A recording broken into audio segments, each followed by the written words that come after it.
In Africa, the cradle of mankind's birth, powerful kingdoms rose, a story of worth. From ancient times to the Middle Age, a continent's tale, a captivating stage. With deserts hot, the Sahara stands tall, and Nile's great river through nations it does sprawl. A youth-filled land, the youngest population, diamonds and cocoa from its fertile foundation. Exemplary leaders, their legacy told. Nkrumah, Mandela, their spirits bold. Ellen Johnson Sirleaf, her first female leader, so wise. From Liberia's democracy, where freedom lies. Aliko Dangote, an entrepreneur's might. Wealthiest in Africa, a beacon of light. With refinery brand, his vision so vast. A symbol of progress, an icon to last. Namlolwe and Nyanza, a freshwater gem, reflected the dreams of many a gem. A continent of superlatives, it's true, with vibrance and vigor, a future anew. If history has shown such stars of grace, in Africa's embrace, new legends will trace. Let courage and dreams unite as one for a brighter tomorrow where greatness is spawned. In this beautiful, colorful, and friendly domain, greatness awaits where hopes shall not wane, where tales of triumph weave a tapestry. Welcome to Today in African History.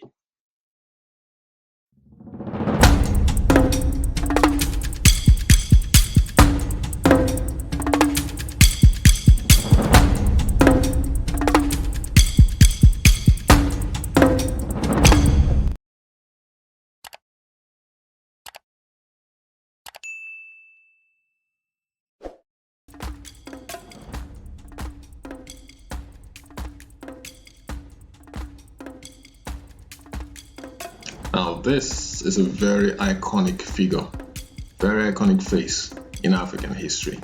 His name is Marcus Mosiah Garvey Jr.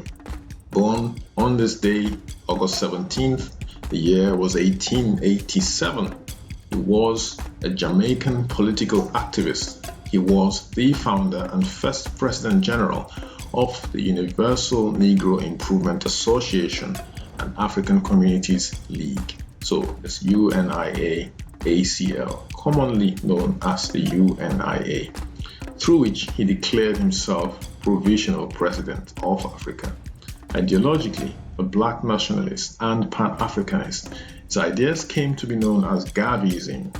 Garvey was born into a moderately prosperous Afro-Jamaican family in St. Anne's Bay and was apprenticed into the print trade as a teenager. Working in Kingston, he got involved in trade unionism before living briefly in Costa Rica, Panama, and England. On returning to Jamaica, he founded the UNIA in 1914. In 1916, he moved to the United States and established a UNIA branch in New York City's Harlem district. Emphasizing unity between Africans and other Africans in the diaspora, he campaigned for an end to European colonial rule in Africa and advocated the political unification of the continent. So Marcus Garvey had a good heart. He wanted Africa to unite. Wherever Africans were in the world, he wanted us to come together as one.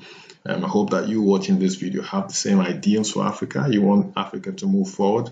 You want the best for Africa. You don't want bad leaders like the leader who was mentioned in the previous video yesterday, Idi Amin of Uganda. And there's so many dictators on the African continent that have ravaged the continent, just plundered the wealth and put all that ill-gotten wealth into their tiny pockets. But Marcus Garvey had a good heart.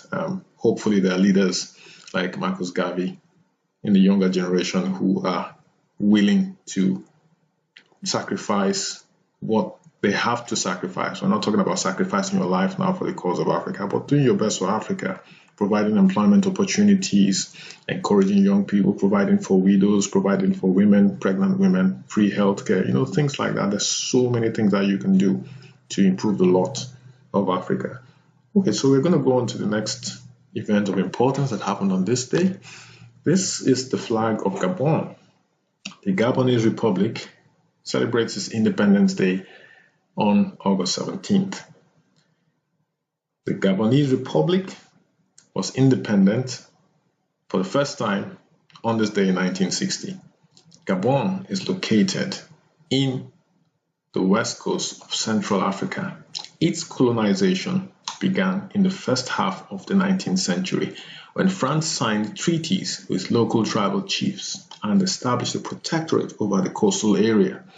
The French officially occupied the entire territory of Gabon in 1885. In 1910, Gabon became one of the 4 territories comprising French Equatorial Guinea, Equatorial Africa, along with French Congo, Chad, and Ubangi Shari, now the Central African Republic. Now that name Ubangi Shari is so exotic. I just wish they had kept that name. In 1922, the first political party, the Jeunesse Gabonaise, was created in Gabon. It was anti-colonialist but not anti-French. During the Second World War, Gabon was Vichy French for several months. When French Equatorial Africa was dissolved in the late 1950s, France agreed to give Gabon complete independence.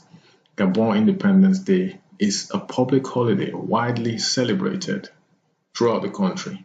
It is marked with official speeches, parades, drum shows, traditional dance programs, parties, and other festive events and activities. So again, Gabon gained its independence on this day in 1960. So it's Happy Independence Day to our Gabonese brothers and sisters.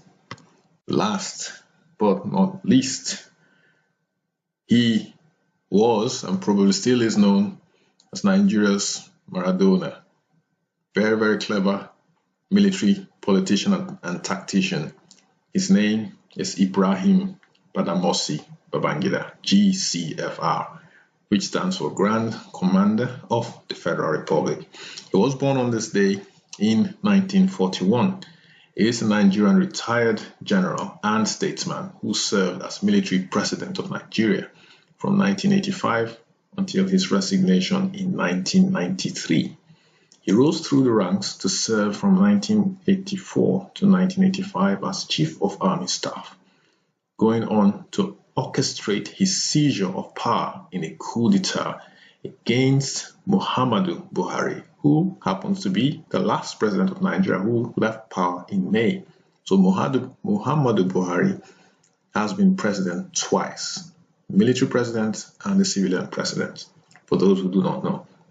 He rose through the ranks of the Nigerian army, fighting in the Nigerian Civil War, and at various times being involved in all the military coups in Nigeria before advancing to the full rank of a general and ultimately as Commander-in-Chief of the Armed Forces and as an unelected president and military dictator from 1985 to 1993, ruling for an uninterrupted period of 8 years. The Babangida regime oversaw the establishment of a state security apparatus, survived 2 coup d'etat attempts, and the subsequent execution of Maman Vatsa in 1985. I still remember this as if it was yesterday. And Gideon Orka in 1991, alongside the trial of hundreds of soldiers and the alleged assassination in Lagos of journalist Dele Giwa. The year was 1986. On the continent, his rule projected the country as a regional power, with diplomatic successes including the Abuja Treaty and the military engagement of Nigerian troops in Liberia and Sierra Leone. So this is Nigerian president or dictator. Well, you just decide how you want to see him, but I think most Nigerians would see him as a dictator. But I think he was, in spite of him being a dictator, he was liked by many Nigerians. He was very crafty, hence the name Maradona. Very, very crafty president. You know, he's doing all these things, evil things at home, executing people, and then projecting Nigeria as a regional power to help with regional conflicts in Liberia and Sierra Leone. So that was IBB for you, popularly known as IBB. So this is his birthday, 1941. Should we be saying happy birthday to IBB or good riddance? But anyway, it's his birthday today, and it's better that Nigeria is without military dictators. But he did serve his purpose at his time during Nigeria's history. If you agree or disagree, what happened. You know, we deserve the leaders that we get. You know, most times we deserve the leaders that we get. You know, it might be a harsh thing to say, but you know, for us to progress as a nation, we need to be accountable for the leaders that we allow get into power. We need to be accountable. I know it's not easy. You know, no one wants to risk his or her life for the sake of their country. Many people don't want to. Some people do. You know, but is it worth it? Is it worth it? Anyway, that's the end of today's Today in History. Very controversial leader, controversial note. If you're here for the first time and you like what we're sharing here, do help our fledgling channel grow by liking the video, sharing the video, subscribing to the channel, turning on your notification bell so that you're updated whenever we upload a new video. Of course, the next video would be tomorrow, August 18th. So make a date with us. If you are a returning visitor and you haven't subscribed yet, do us a favor, help our young fledgling channel grow. Do subscribe, turn on your notification bell, share the video, like the video, and I shall see you tomorrow. Thanks for dropping by. Bye-bye.